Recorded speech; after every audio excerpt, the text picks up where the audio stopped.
Hello everyone, this is Minty Joe and welcome to my channel.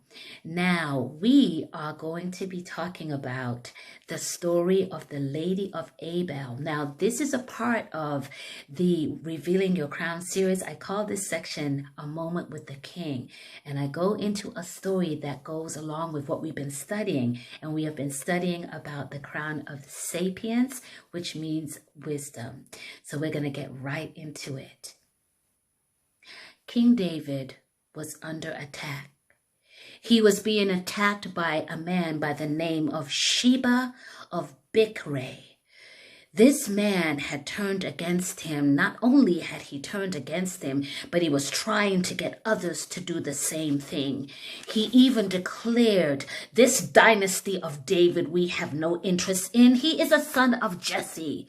Come with me, children of Israel, and return back to your homes." And do you know that many people deserted King David? The only ones that were true to him were the people of Judah. This was a serious problem because it started to even affect the household of David. His very cousin, Amasa, turned his back against him. He gave him instructions to go and seek where Sheba was. And Amasa went and he never returned. And in the future, he will have to pay with his life. When this happened, King David knew that this was a problem. So he called and declared for all of his faithful warriors, and they were called Abishai and Joab. And he said, "This man must be stopped. He is worse than Absalom. He is dividing the kingdom and will continue to divide the kingdom, and we must go after him. I am asking that you call the men of valor and men that are dedicated to Jerusalem, and we must go after him and bring him here." So that is exactly what happened. They gathered together all of the warriors, and Abishai and Joab went after him, tracking him down to find out where he was. During that journey, they actually came across Amasa with his troops who had joined Sheba. Unfortunately, though, he paid for his life by the hands of Joab. A young man that was a part of the army said, "Those of you that want to be with David, join us."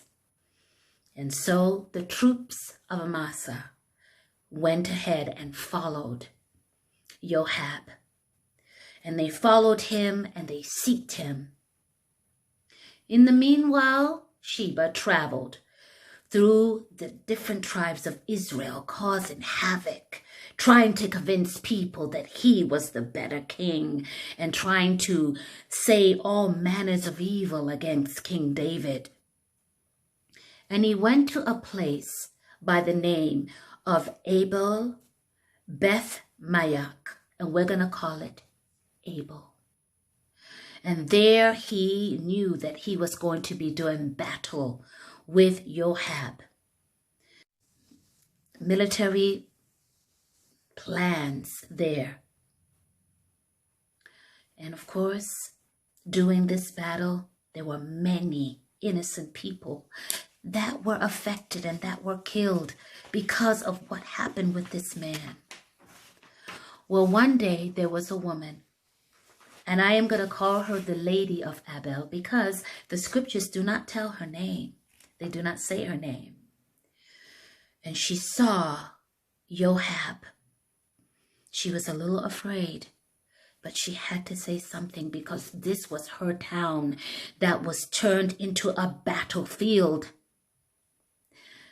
And she walked over to him with wisdom and said, "Are you Joab?" And he answered, "I am."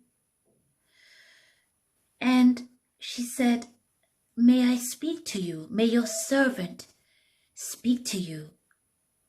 Now, I am so sure, and I'm pretty sure, like I said, that she knew exactly who he was. And she began to speak to him. And she said, you know, in times of old, Abel used to be a place where people would come and resolve their arguments. And now it has turned into a battlefield. And I must ask you, this is a place of peace and usually love, but why would you want to come and destroy this town in Israel? Joab looked and said, I am not trying to destroy this town. All I need is to get the man, Sheba. I need him and need to bring him back, dead or alive. So are you saying, said the lady of Abel, if you get this man, that all warring will stop? Of course. And she looked at him boldly. You will have the head of this man. And he looked at this woman. She wasn't a warrior. She was just a woman. But she was a very wise woman. And she said, you will get his head, and it will be over the wall. And so that is exactly what the lady of Abel did. She spoke to the people of the town, expressing to them that they needed to help her to get Sheba to Joab, because if not, the people would perish. And lo and behold, that is exactly what happened. The men took the head of Sheba and gave it to Joab. And when this happened, he was shocked and surprised. And he did as he promised, and he left the town of Abel. This is a very dramatic story, as you can see. But what the main part of the story is that this woman, the lady of Abel, she used wisdom. And she allowed her bravery and courage as well, and her intellect and insight to save her people against the tyrant Sheba. So I'd like you to know that you can do the exact same thing, and you can ask God for wisdom to help you in different situations. I hope that you enjoyed this story. I hope that you continue to stay with me. We have a few more lessons to go before the series is over. And if you haven't seen or heard some of the other series or some of the other stories, please go ahead and check out again One Moment with the King. This is Minty Joe, and I hope that you have a good day. And remember, don't let anyone take your crown. Arrivederci.